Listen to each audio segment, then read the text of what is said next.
je vais vous présenter la correction de l'examen national 2015, rattrapage et plus précisément la partie ATC. Le sujet de cette épreuve, donc, c'est le panneau d'affichage du rouleau illustré dans la figure ci-contre, utilisé par les agences publicitaires et annonceurs. Donc, c'est un support fixé au sol qui a pour fonction de faire défiler différentes affiches publicitaires grâce à un système de rotation intérieure. Donc, le système est constitué de deux rouleaux cylindriques, donc un rouleau haut, donc numéro 1, et un rouleau bas, numéro 5, qui assurent l'enroulement et le déroulement des affiches. Donc, ces deux rouleaux, ils sont entraînés, respectivement par deux motoréducteurs identiques. Donc, il est constitué aussi de l'éclairage des affiches, ou bien l'éclairage des affiches se fait par une dizaine de tubes fluorescents, non représentés dans cette figure, installés à l'intérieur du panneau. Donc la commande de l'éclairage est automatique et en fonction du niveau de la luminosité détectée par un capteur de lumière à base d'une résistance LDR. Donc les affiches, ils sont attachées les unes aux autres par un relieur. Donc le système est alimenté par une tension de 240 volts, 50 Hz, monophasé et protégé par un disjoncteur différentiel. Donc l'ensemble de ce système, il est géré par un automate programmable. Donc passons maintenant à la tâche 1, l'étude de la gestion des défilements des affiches. Donc le graphe 7 du point de vue système est donné ci-dessous. Donc il traduit la gestion de défilement des affiches. Donc la première question, compléter le graphe 7 du point de vue API. Compléter le graphe 7 du point de vue API. Donc pour compléter ce graphe 7, tout simplement, il suffit de voir les actions, et les étapes déjà remplies dans le graphe 7 du point de vue API et de faire le similaire pour les autres actions et étapes. Par exemple, de l'étape 2, donc on a la temporisation d'exposition. Si on voit sur le graphe 7 point de vue API, on va trouver TEXP. De la même façon, de l'étape 6, on va trouver la même action. Donc tout simplement, on remplit l'action associée à l'étape 6 par TEXP. Pour la réceptivité qui sollicite temporisation, on a ici T/X2, parce que la temporisation elle est de l'étape X2, /15 secondes. La durée de la temporisation, c'est 15 secondes. De la même façon, pour l'action, pour la réceptivité qui est sur l'étape 6, donc T/X6, la temporisation TXP, donc elle est de l'étape 6, X6 / la temporisation, ou la durée de temporisation, c'est 15 secondes. Donc pour l'étape 3, l'étape 4, on voit bien ici qu'on a défilé vers le haut, et de l'étape 4, défilé vers le haut, plus la temporisation T de défilement. Donc ici, on a des actions qui sont déjà remplies dans l'étape 3 et 4, donc Q5, Q7, et de l'étape 4, Q1, Q3. Donc, si on fait une comparaison entre les deux étapes, donc on va conclure que les actions de défiler vers le haut, ce sont Q1, Q3, Q5, Q7. Donc ici, il nous manque l'étape 3, il nous manque Q1, Q3, et de l'étape 4, il nous manque Q5. C'est bon? De la même façon pour l'étape 7 et l'étape 8. C'est bon? Donc ici, on a Q1, les étapes de défilé vers le bas, c'est Q1, Q2, Q5, Q6. Donc, ils sont déjà remplis dans l'étape 8. Parce que l'étape 8, on a défilé vers le bas, plus la temporisation T de défilement. C'est bon?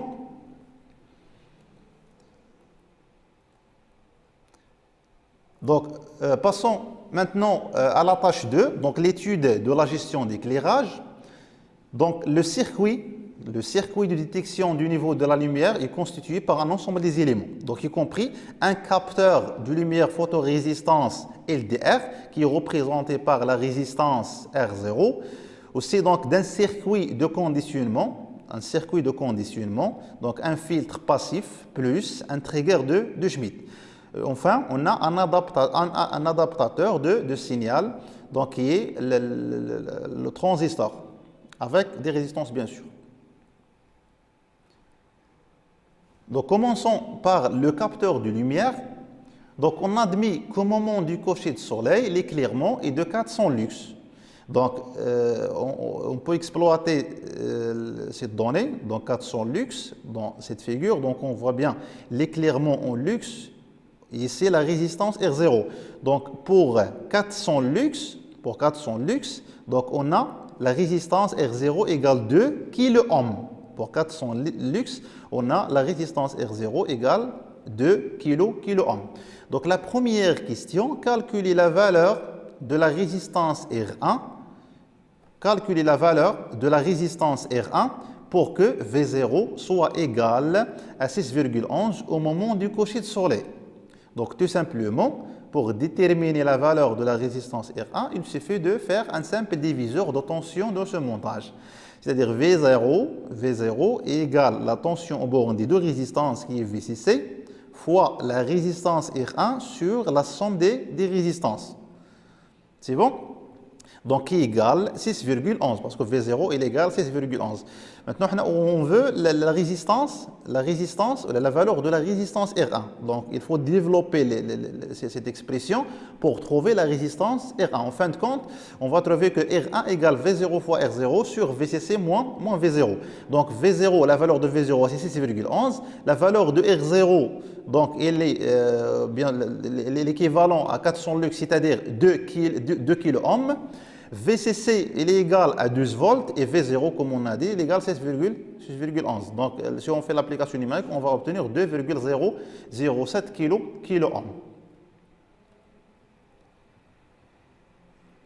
Donc, B, donc dimensionnement du filtre. Donc, l'objectif est de dimensionner ce filtre de manière à atténuer tout signal dont la fréquence est supérieure à quelques Hertz.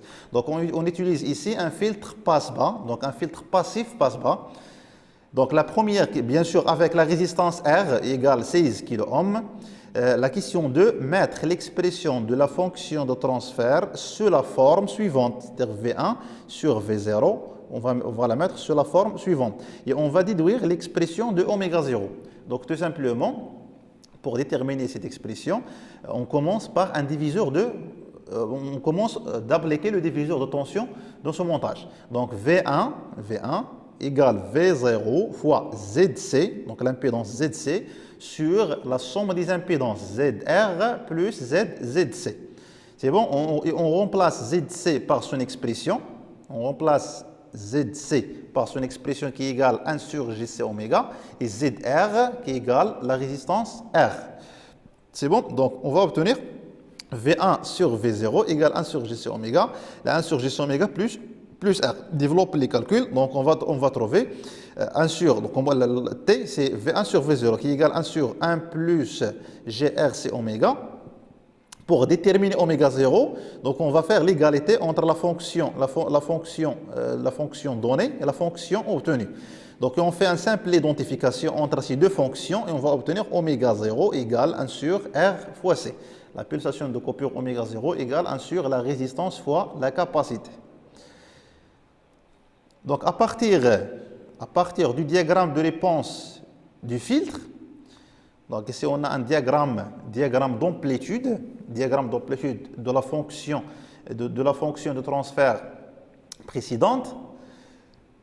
La question 3, déduire sa fonction de coupure F0 à moins 3 décibels. Donc tout simplement pour déterminer la fréquence de coupure à moins 3 décibels, donc on fait l'intersection. Donc, on fait l'intersection entre le gain en décibels, la T en décibels, la fonction de transfert en décibels, avec le gain maximal moins 3 décibels, le point d'intersection. Le point d'intersection, il va nous donner la fréquence de coupure. Donc, automatiquement, F0 est égal à 10. La fréquence de coupure est égale à 10. Donc, la question 4, calculer la capacité du condensateur C pour avoir une fréquence de coupure F0 égale à 10 Hz. Donc, exploitant la question Q2 précédente, on a obtenu déjà ω0 égale 1 sur RC. Et ω0, la pulsation de coupure, il est égal à 2P fois F0. Donc, en fin de compte, on peut déterminer l'expression de la capacité C. Donc, faisons l'application numérique. Donc, on va obtenir la capacité C1. La capacité C est égale 1 microfarad. Microfarad, c'est-à-dire 10 à la puissance moins 6 farad. Donc, pour éviter que les tubes fluorescentes s'allument et s'éteignent d'une façon répétitive à cause d'une variation de la lumière autour du seuil, on utilise ce qu'on appelle un trigger de Schmitt, ou là, un trigger à deux seuils de basculement. Donc ici, on a un trigger de seuil, ou bien comparateur. Donc c'est un amplificateur fonctionnant en régime non linéaire, parce qu'ici, on a la contre-réaction positive. Et ici, on a un montage de l'adaptation du signal. Donc il est construit autour d'un transistor ou une diode. Donc les seuils de basculement de ce trigger peuvent être calculés à partir de l'expression littérale suivante. Donc V seuil, donc pour calculer V seuil, tout simplement V+, donc il se fait d'utiliser le théorème de Millman. Donc on va obtenir l'expression suivante, avec bien sûr VRF égale plus 12, ce sont des données, R2 égale à R3 égale 3,3 kΩ et R4 égale 90 kΩ. Donc pour ce montage, calculer les deux seuils VS1 et VS2 de basculement. Bien sûr, VS1, donc pour Vout égale plus 12 volts, parce que la tension Vout, elle prend deux valeurs. Donc elle prend deux valeurs, soit plus de 12 volts ou bien moins 12 volts. C'est V plus supérieur à V moins, automatiquement Vout égale plus 12. Et c'est V moins supérieur à V plus, Vout égale plus 12. C'est bon? Donc tout simplement pour déterminer les seuils de basculement VS1 et VS2, donc on fait tout simplement l'application numérique dans cette expression. Donc VS1, si on remplace Vout avec plus 12 volts. Et VS2, on remplace VS2 par VS2, si on remplace Vout par moins 12 volts. Donc si on fait l'application numérique, on va obtenir VS1 égale 6,11 volts et VS2 égale 5,68 volts. Donc pour le détecteur de seuil, donc en faisant des diagrammes de transfert de ce bloc, c'est-à-dire trigger plus adaptateur. Donc revenons un petit peu à ce montage. Donc si Vout égale plus 12, donc la diode D1 se bloque, c'est-à-dire elle est équivalent à un interrupteur ouvert. Et le transistor Q1, donc saturé. Vous savez, le transistor Q1 est saturé. Donc V2 égale à 0. Donc lorsque Q1 est saturé, donc V2 égale à 0. Et lorsque Vout égale moins 12 volts, donc la diode D1, donc il va bloquer moins 12 volts. C'est-à-dire, dans la base de ce transistor, donc on va obtenir une tension de 0 volts. Lorsqu'on applique 0 volts à la base du transistor, donc il va se bloquer. Lorsque le transistor se bloque, donc automatiquement V2 égale 24 volts. C'est bon? Donc en faisant du diagramme de la fonction de transfert de ce bloc trigger plus adaptateur de signal, si on a la fonction ou bien le cycle d'hystérésis de ce trigger, compléter le chronogramme de la tension V2 en tenant compte des seuils VS1 et VS2. Donc on voit bien dans la fonction de transfert que la tension V1 augmente, que lorsque la tension V1 augmente et atteint VS1, la tension V2 elle passe de 0 volts à plus 24 volts. Et lorsque la tension V1 diminue, et atteint le seuil bas, c'est-à-dire VS2, donc la tension V2 elle passe de plus 24 à 0 volts. C'est bon? Donc, pour compléter ce chronogramme, donc, au début, donc, on a V2 égale 0 volts et la tension V1 augmente. Donc, V1 augmente au début. Donc, lorsque V1 augmente et atteint VS1 et non pas VS2, et atteint VS1, donc la tension V2, elle passe de 0 à ce point, donc elle passe de 0 à 24 volts. C'est bon? Et elle va rester dans cette valeur, c'est-à-dire 24 volts, jusqu'à ce que V1 atteigne le seuil bas, c'est-à-dire VS2. C'est bon? Lorsque V1 atteint VS2, donc la tension V2, il va changer d'état de plus 24 à 0 volts. Et ainsi de suite pour la suite. Donc le chronogramme, il est comme suite. Donc passons maintenant au programme de gestion de l'éclairage. Donc le signal V2 de commande de l'éclairement est alors appliqué directement à l'entrée 1 de l'automate programmable. Donc on donne le graphe 7 de point de vue partie commande de la gestion d'éclairage. On demande de compléter le programme au langage ladder de la gestion de l'éclairage.